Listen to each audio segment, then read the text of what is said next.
After watching multiple failed attempts to stop the oil that has been flowing into the Gulf of Mexico since mid-April, President Obama sent a harsh message to the companies at the root of the disaster.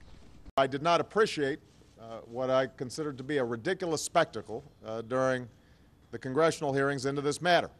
You had executives of BP and Transocean and Halliburton falling over each other to point the finger of blame at somebody else. I will not tolerate more finger-pointing or irresponsibility. He insisted BP will pay all cleanup costs for damage from an oil slick that may be growing up to 10 times faster than previously thought. After analyzing a video released by BP, scientists estimate as much as 70,000 barrels of crude could be spewing from the ocean floor each day at the site of an exploded oil rig.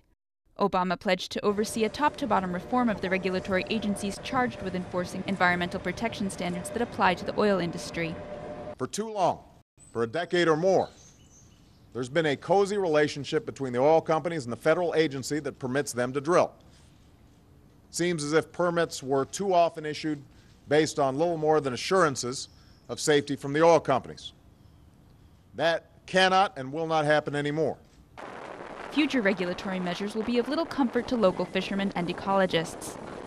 Not really worried about getting paid. I just want to be able to fish, and I want my kids to be able to fish. It's been really hard to be out here, you know. It's really sad what we're watching. It's like watching a tragedy happen in slow motion.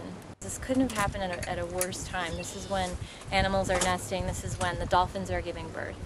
As the slick floats towards fragile wetlands teeming with wildlife, both the environment and the economy face a growing disaster that could be felt for generations.